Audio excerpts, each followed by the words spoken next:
आज मांग संख्या 27 चिकित्सा एवं स्वास्थ्य और मांग संख्या चिकित्सा शिक्षा पर विचार विमर्श हो रहा है। मैं भी इन दोनों मांगों पर विचार प्रकट करना चाहूँगा। सबसे पहले मैं माननीय मुख्यमंत्री जी को और उप मुख्यमंत्री वित्त मंत्री जी को धन्यवाद देना चाहूँगा कि प्रदेश में भाजपा सरकार बनने के बाद पहली बार स्वास्थ्य सेवाओं के लिए पहले बजट में 27,760 करोड़ रुपए का प्रावधान रखा। पूरे बजट का 8.26% केवल चिकित्सा एवं स्वास्थ्य पर खर्च होगा। माननीय अध्यक्ष महोदय, वर्तमान भाजपा सरकार का पहला बजट जुलाई में पारित हुआ। 7 महीने के छोटे से कार्यकाल में हमारी सरकार की ये कोशिश रही कि प्रदेश में चिकित्सा शिक्षा को बढ़ावा मिले, छोटे शहरों व कस्बों में विशेषज्ञ चिकित्सकों की कमी दूर हो। माननीय अध्यक्ष महोदय, हमारे देश के लोकप्रिय प्रधानमंत्री आदरणीय नरेंद्र मोदी जी ने 2014 में देश के प्रधानमंत्री जब बने तो उन्होंने इस लक्ष्य के साथ कि सबका साथ, सबका विकास, सबका प्रयास, सबका विश्वास की घोषणा की और हमारे देश के सभी जिलों में मेडिकल कॉलेज होने चाहिए, ये इन्होंने घोषणा की। उसी के अनुरूप देश की आज़ादी के बाद हमारे 200 मिनट का राजस्थान में केवल 7 मेडिकल कॉलेज थे। 3.5 घंटे होते हैं। जयपुर में था, 3.25 घंटे, उदयपुर में था, जोधपुर में था, कोटा में था, बीकानेर और झालावाड़ में था। चरणबद्ध रूप से आज मुझे खुशी है ये कहते हुए कि सभी जो पुराने जिले थे उनमें मेडिकल कॉलेज खुल गए। पूर्ववर्ती सरकार में हमारे अशोक गहलोत जी मुख्यमंत्री, उनकी तो राजनीति करने की आदत, तो उन्होंने 3 मेडिकल कॉलेज जो रह गए थे उनके लिए कहा कि केंद्रीय सरकार पैसा नहीं देती तो क्या मतलब है, हम वो खोलेंगे और उसके लिए 1,000 करोड़ की घोषणा की। क्या हुआ? मैं लीडर ऑफ अपोजिशन को पूछना चाहता हूं कि 1,000 करोड़ की घोषणा की थी पूर्व मुख्यमंत्री ने, वो केवल चुनावी घोषणा रह गई और उसमें कुछ भी नहीं हुआ। और हमारे मुख्यमंत्री जी ये नए कॉलेज खुले, इसमें बारा, बांसवाड़ा, झुंझुनू, नागौर और सवाई माधोपुर नए मेडिकल कॉलेज तो खोल दिए पिछली सरकार ने, पर वहाँ पर डॉक्टर्स नहीं, पैरामेडिकल स्टाफ नहीं, वहाँ नर्सिंग स्टाफ नहीं। और निजी क्षेत्र में जोधपुर में 2 और कोटा में 1 नया मेडिकल कॉलेज खुला। मैं धन्यवाद देना चाहूँगा कि जहाँ MBBS की 850 सीटों में बढ़ोतरी हुई, PG में 353 तथा सुपर स्पेशलिटी की 46 सीटों में वृद्धि हुई। हमारी सरकार ने जो घोषणा की थी बजट में कि हम चिकित्सा शिक्षा में 1 वर्ष के दौरान रिक्त पदों को भरने का कार्य प्राथमिकता से करेंगे, उसी के अनुरूप 1 वर्ष में राजमेश पाठ्यराज के प्राचार्य के साथ और 665 चिकित्सा शिक्षकों की नियुक्ति की जा चुकी है। इतना ही नहीं, राजमेश के मेडिकल कॉलेजों में इस वर्ष फैकल्टी में कुल 1192 नवीन पदों का सृजन किया गया है। वहीं 4,466 नर्सिंग तथा 676 पैरामेडिकल के रिक्त पदों के भरने के लिए राजस्थान अधीनस्थ कर्मचारी चयन बोर्ड को कुल 5,142 पदों के लिए अभ्यर्थना भिजवाई जा चुकी है। माननीय सभापति महोदय, मैं आपके माध्यम से कहना चाहूँगा कि जो जो घोषणाएं की थी बजट में, पहले बजट में, उनको और कार्य रूप में परिणित किया। मैं यदि उनका सबका वर्णन करूँगा तो समय ज़्यादा हो जाएगा, पर मैं बताना चाहता हूँ कि हमारी भारतीय जनता पार्टी की सरकार जो कहती है वो करती है और जो करती है वो कहती है। इसी प्रकार से इस बार भी माननीय बजट में जो घोषणाएं हुई है उनको भी निश्चित रूप से हमारी सरकार पूरा करेगी।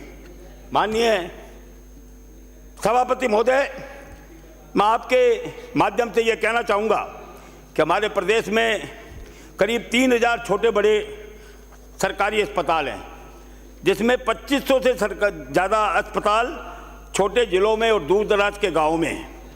जहाँ 75% स्वास्थ्यकर्मी, चाहे वो डॉक्टर हो, नर्सिंग कर्मी हो, चाहे पैरामेडिकल के स्टाफ हो, उनकी पोस्टिंग इन स्थानों पर होती है।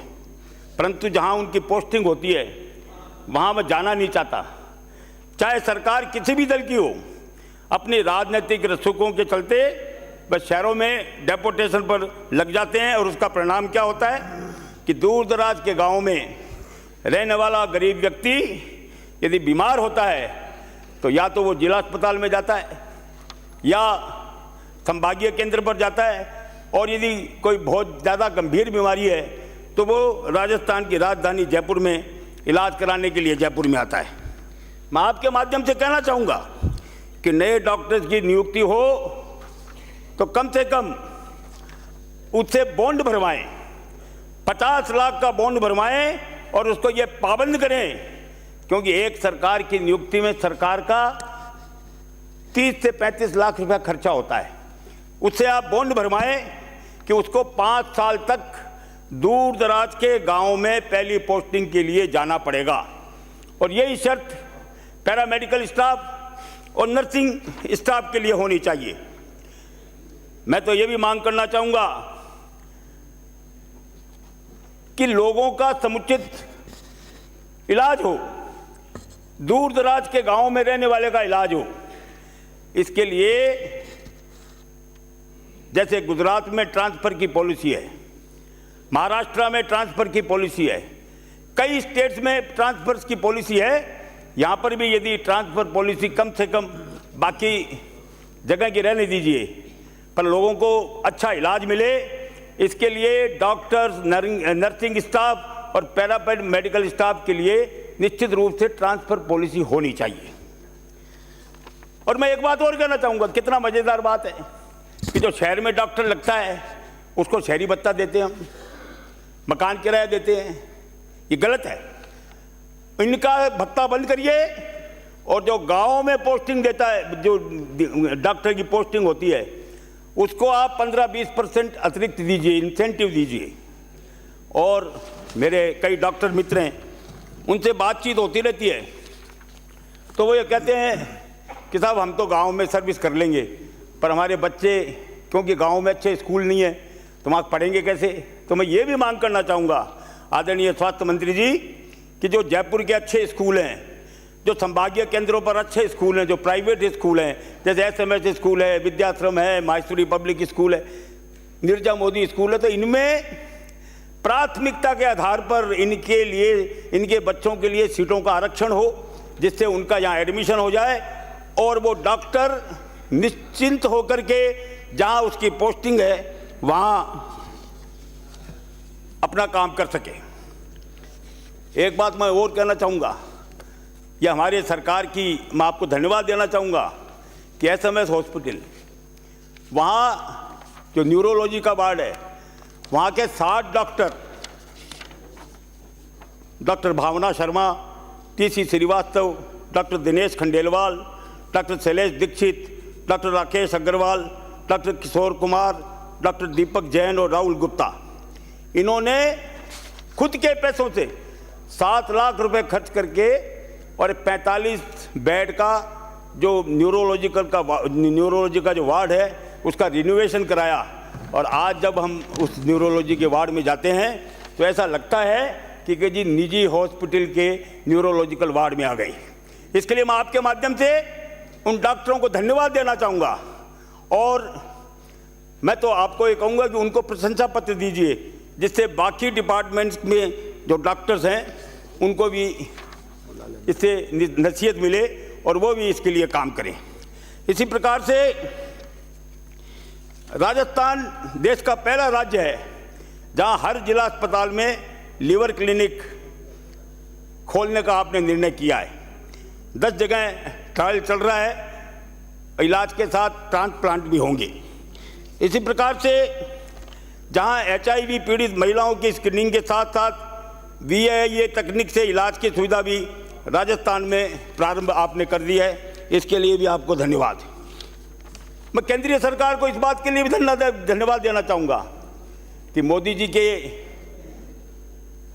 प्रधानमंत्री बनने के बाद उन्होंने 1.5 लाख रुपए तक का इलाज, जो हाईवेज पर जो लोग एक्सीडेंट में जो घायल हो जाते हैं, 1.5 लाख का इलाज उनका मुफ्त, चाहे वो निजी अस्पताल हो, आज जितना पास में निजी अस्पताल होगा उसको भी ये इलाज करना पड़ेगा।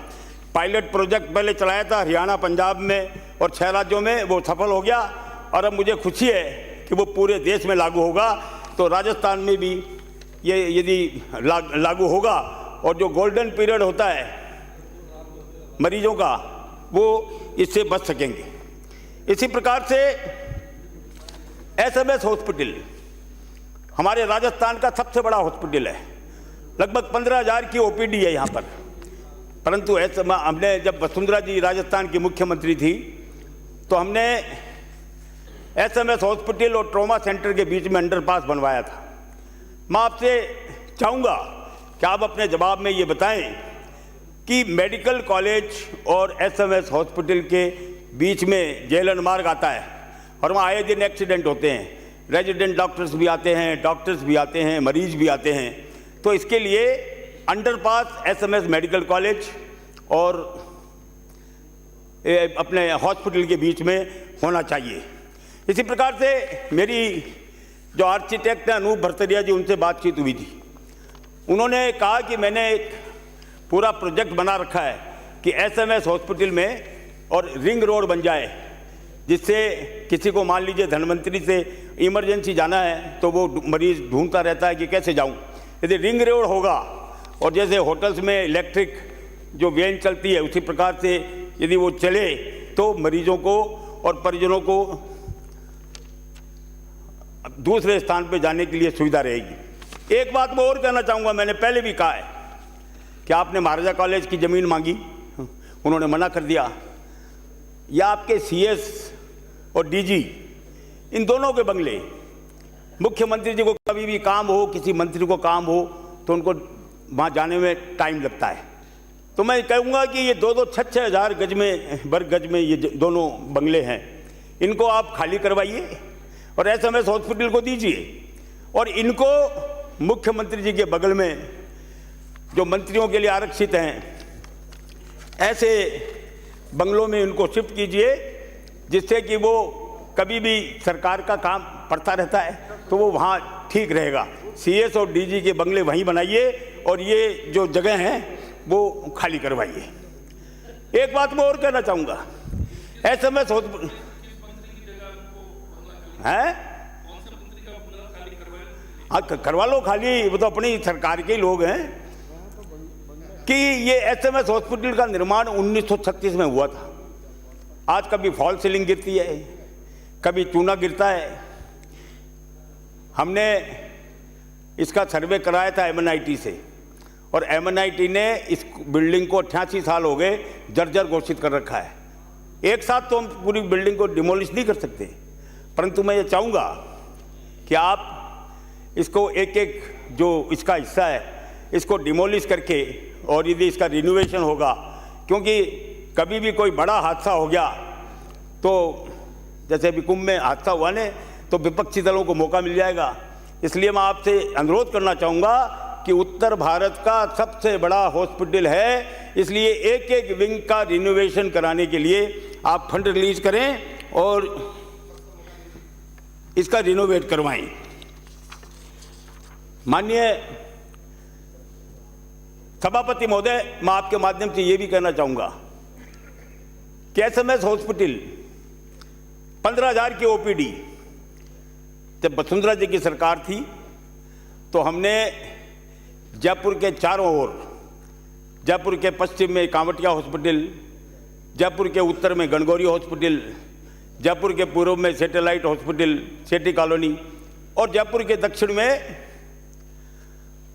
जयपुरिया हॉस्पिटल, इनको हमने स्ट्रेंथन किया और वहाँ सुविधाएं उपलब्ध करवाई। उसका ये परिणाम था कि कांवटिया में 2,000 की जगह 4,000 का आउटडोर हो गया, गणगौरी बाजार में 1,000 की जगह 2,000 का आउटडोर हो गया, सेठी कॉलोनी का भी आउटडोर बढ़ गया।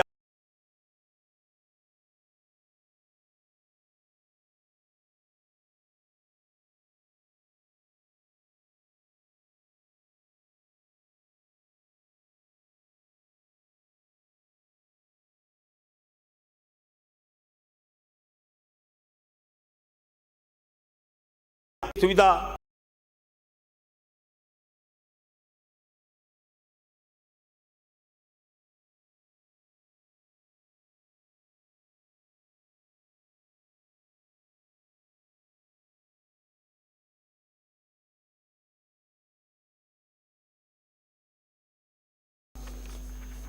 एसएनसीयू वार्ड बनवाया, SNCU trauma ward, emergency ward, नए मेडिकल कॉटेज और टाटा ट्रस्ट द्वारा टीआईसीयू कॉटेज वार्ड आदि की सुविधाएं उपलब्ध कराई।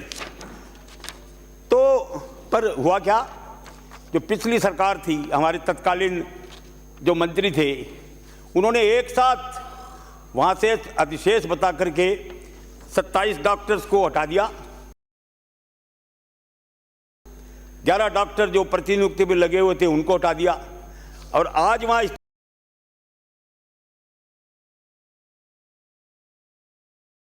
स्थिति यह है कि जहाँ पहले 100 बेड थे उसकी जगह 150 बेड हुए। 2015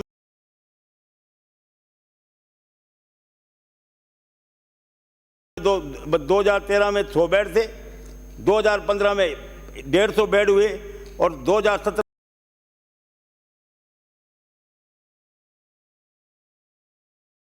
में 470 बेड हो गई। और आप देखिए कि 400-500 लोगों की सर्जरी वहां पर हो रही थी।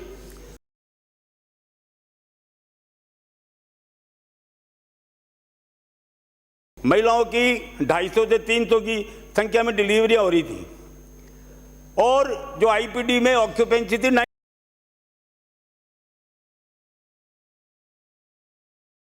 95%। परंतु ये डॉक्टरों के हटने के कारण, क्योंकि स्वीकृत पद नहीं है, स्वीकृत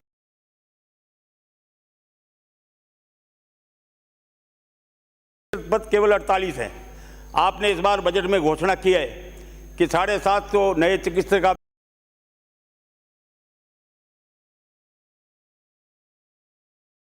लगाएंगे। तो मेरा आपसे अनुरोध है कि जयपुरिया हॉस्पिटल में आप कम से कम 100 नए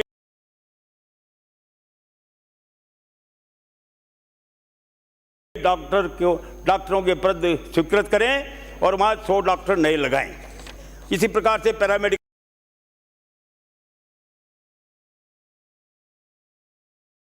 स्टाफ भी वहां पर लगाएं, जिससे SNCU, trauma ward, MRI, CT scan, emergency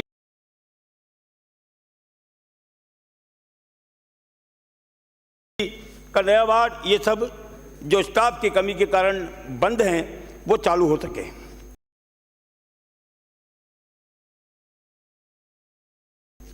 बच्चों का सब माला हॉस्पिटल राजस्थान का नहीं, उत्तर भारत का सबसे बड़ा हॉस्पिटल है जेके लोन हॉस्पिटल, बच्चों का हॉस्पिटल। अब पूरे प्रदेश के नहीं, पंजाब, हरियाणा, मध्य प्रदेश, उत्तर प्रदेश के लोग भी अपना इलाज कराने के लिए वहाँ पर आते हैं। वहाँ पर केवल 900 बेड हैं। प्रतिवर्ष 4,25,000 से ज़्यादा की ओपीडी है, 50,000 का आईपीडी है। और जब मौसमी बीमारियाँ होती है उस समय यह स्थिति होती है कि बच्चों के इलाज के लिए एक एक बेड पर 3-3 बच्चे सुलाने पड़ते हैं। इस बात के लिए तो मैं मुख्यमंत्री जी को धन्यवाद देना चाहूँगा और आपको भी धन्यवाद देना चाहूँगा कि आपने बच्चों के दुर्लभ बीमारियों के इलाज के लिए जेके लोन हॉस्पिटल में centre of excellence for rare disease की स्थापना के लिए स्वीकृति प्रदान कर दी। सरकार के इस निर्णय से वहाँ दुर्लभ बीमारियों के साथ साथ जिंदगी की जंग लड़ रहे बच्चों का इलाज हो पाएगा। परंतु मैं इसके साथ साथ एक बात और कहना चाहूँगा कि केंद्रीय सरकार के सहयोग से पूर्ववर्ती सरकार ने आईपीडी टावर बनाने के लिए केंद्रीय सरकार ने 1100 करोड़ रुपए आवंटित किए थे। उसमें से 70% पैसा केंद्रीय सरकार का था और 30% पैसा राजस्थान सरकार का था। 500 करोड़ रुपए आपने एसएमएस हॉस्पिटल के लिए आवंटित किए, 75 करोड़ रुपए धनाना हॉस्पिटल चांदपोल के लिए आवंटित किए, 117 करोड़ रुपए महिला चिकित्सालय और 108 करोड़ रुपए गणगौरी हॉस्पिटल के लिए और 50 करोड़ रुपए ये टीबी हॉस्पिटल के लिए और 250 करोड़ रुपए आपने स्टेट कैंसर हॉस्पिटल के लिए आईपीडी बनाने के लिए दिए। परंतु सबसे बड़ा बच्चों का हॉस्पिटल, इसके लिए आपने एक पैसा भी नहीं दिया। मैं आपके माध्यम से मंत्री जी को कहना चाहूंगा कि हमने इसका पूरा एस्टीमेट बनवा लिया है। 80 करोड़ रुपए की लागत से इसका आईपीडी टावर 10 मंजिल का बनेगा। इसमें कॉन्फ्रेंस हॉल भी होगा, मेडिकल कॉलेज से एफिलेटेड है, तो यहाँ पीजी और यूजी के स्टूडेंट भी आते हैं, उनके लिए कॉन्फ्रेंस हॉल और कैंटीन भी होगी। अभी बच्चों के लिए 900 बेड हैं, उसके लिए कम से कम 1500 बेड होने चाहिए। इसके लिए हम आपसे जगह भी नहीं मांगेंगे, जगह भी हम आपको उपलब्ध करवा देंगे। आप तो पिछली सरकार ने बाकी हॉस्पिटल्स में आईपीडी टावर बनाने के लिए पैसा आवंटित किया। मैं आपसे अनुरोध करना चाहूँगा कि जेके लोन हॉस्पिटल, जो प्रदेश का बच्चों का सबसे बड़ा हॉस्पिटल है, आईपीडी टावर बनाए जाने की स्वीकृति प्रदान करें। अब मैं आपको बताना चाहूँगा माननीय सभापति महोदय, 200 करोड़ रुपए की लागत से एसएमएस सुपर स्पेशलिटी हॉस्पिटल का निर्माण किया। 3 साल बीतने के बाद भी अभी तक वहाँ लैब की सुविधा नहीं है। अभी तक लैब की सुविधा नहीं हो पाई है। इसकी वजह से लैब के लिए, इसकी वजह क्या है कि लैब में जो जांच मशीनें होनी चाहिए वो अभी तक वहाँ पर उपलब्ध नहीं है। यहाँ यूरोलॉजी, नेफ्रोलॉजी, गैस्ट्रोएंट्रोलॉजी जैसे विभाग की ओपीडी, आईपीडी, सर्जरी और ट्रांसप्लांट हो रहे हैं, एवं लैब की सुविधा नहीं होने के कारण लैब के नाम पर कलेक्शन सेंटर संचालित हो रहा है, जहाँ से रोजाना 1000 से ज़्यादा सैंपल एसएमएस हॉस्पिटल की सेंट्रल लैब में भेजे जा रहे हैं। परिजन जहाँ गंभीर किडनी और लीवर फेल्योर जैसी गंभीर समस्याएं होती है, जिन्हें तत्काल जांच की आवश्यकता होती है, ऐसे मरीजों के परिजनों को निजी अस्पतालों में जांच के लिए जाना पड़ता है। अतः जल्द से जल्द जांच के लिए आवश्यक मशीनें जो अभी तक नहीं आई है, उनकी आप स्वीकृति प्रदान करें और उनको मंगवाए जाने का कष्ट करें। मैं मुख्यमंत्री जी को धन्यवाद देना चाहूँगा कि उन्होंने आरयूएचएस हॉस्पिटल को एम्स की तर्ज पर रिम्स में बदलने की घोषणा तो की, परंतु अभी तक मुख्यमंत्री जी की घोषणा धरातल पर नहीं उतर पाई है। मैं आपको आरयूएचएस हॉस्पिटल के बारे में बताना चाहूँगा कि वसुंधरा जी जब राजस्थान की मुख्यमंत्री थी, उस समय राज्य सरकार ने केंद्रीय सरकार के सहयोग से आरयूएचएस हॉस्पिटल का निर्माण करवाया। और आपको ये जानकर खुशी होगी कि उसमें 1200 बेड की कैपेसिटी है, 200 बेड आईसीयू के लिए रिजर्व हैं। जब कोरोना काल आया था तो वहाँ के डॉक्टर्स ने बड़ा शानदार काम किया, नहीं तो क्या पता कितनी जाने जाती। मैं गवाह हूँ, मैं भी वहाँ 10 दिन कोरोना हो गया था तो मैं भी वहाँ भर्ती रहा, और जो तत्कालीन चिकित्सा मंत्री थे रघु शर्मा जी, वो भी वहाँ भर्ती रहे और वहाँ उनका समुचित इलाज हुआ। पर आज स्थिति यह है कि पूर्ववर्ती सरकार ने वहाँ न तो फैकल्टी नॉमिनेट की, न वहाँ पैरामेडिकल स्टाफ लगाया, न वहाँ नर्सिंग स्टाफ लगाया। आपने भी वहाँ 25-30 डॉक्टर लगाए हैं, परंतु इतना ही पर्याप्त नहीं है। 1200 बेड की कैपेसिटी का हॉस्पिटल फुल फ्लैश चले और पर्याप्त मात्रा में वहाँ डॉक्टर्स, नर्सिंग, पैरामेडिकल स्टाफ यदि लगेगा तो निश्चित रूप से इसका फायदा लोगों को मिलेगा। एक बात मैंने पिछली बार भी कही थी और आपके फिर कहना चाहता हूँ कि उदयपुर में पूर्व मुख्यमंत्री मोहनलाल जी सुखाड़िया, उनके नाम से उदयपुर यूनिवर्सिटी का नाम हमने मोहनलाल सुखाड़िया यूनिवर्सिटी कर दिया। पूर्व मुख्यमंत्री हरदेव जी जोशी, पत्रकारिता यूनिवर्सिटी का नाम उनके नाम से कर दिया। मैं चाहूँगा कि हमारे प्रदेश के 3 बार मुख्यमंत्री रहे और हमारे देश के उपराष्ट्रपति रहे आदरणीय भैरव सिंह जी शेखावत के नाम से आप आरयूएचएस हॉस्पिटल जो है उसका नाम यदि आप Bhairav Singh Shekhawat university of health and sciences कर देंगे तो हमारे पूरे प्रदेश में इसकी वाहवाही होगी। एक बात मैं आपके माध्यम से और कहना चाहूँगा कि मैंने एक मामला उठाया था, आपने जवाब भी दिया था कि RMSCL में जो डायलिसिस मशीनें खरीदने जाने में जो अनियमितताएं हुई थी, आपने वित्त विभाग से उसकी जांच भी करवाई। जांच समिति वित्त विभाग ने जांच करके उसमें कमियां भी पाई, विसंगतियां भी पाई, पर आपने उसमें कार्रवाई किएगी, इसके बारे में निश्चित रूप से आप बताएंगे तो ठीक रहेगा। इसी प्रकार से कांवटिया हॉस्पिटल, उसके बगल में ट्रॉमा सेंटर के लिए और सुपर स्पेशलिटी बनाने के लिए जमीन उपलब्ध थी। आप ये देखिए कि जहां 78,000 वर्ग गज की बोली लगी, उस जमीन को आपने 60,000 रुपये वर्ग मीटर के हिसाब से बेच दिया। 5 करोड़ में वो जमीन बेच दी। निश्चित रूप से इसमें घपला हुआ है। मैं आपके माध्यम से कहना चाहूँगा कि आप इसकी जांच करवाएं और जो भी इसमें दोषी हैं उनके खिलाफ कार्रवाई करें और इस नीलामी को आप निरस्त करें, क्योंकि कांवटिया हॉस्पिटल पश्चिमी जयपुर का सबसे बड़ा हॉस्पिटल है और वहाँ यदि जो निजी जमीन है, वहाँ यदि ट्रॉमा सेंटर बनेगा, सुपर स्पेशलिटी का हॉस्पिटल बनेगा, तो निश्चित रूप से उससे जयपुर की जनता को निजात मिलेगी।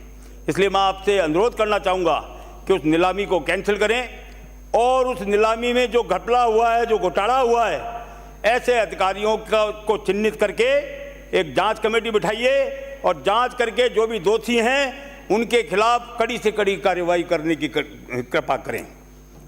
मैं माननीय सभापति महोदय कि मुझे आपने कहा था 30 मिनट में बोलना है और मैं 29 मिनट और 10 सेकंड हुए हैं, इसलिए आपकी आदेश की पालना करते हुए मैं मेरी बात को समाप्त करता हूं और यही अनुरोध करना चाहता हूं कि जो मैंने बातें कही है उन पर आप गंभीरता से विचार करें और उन पर कार्रवाई करें।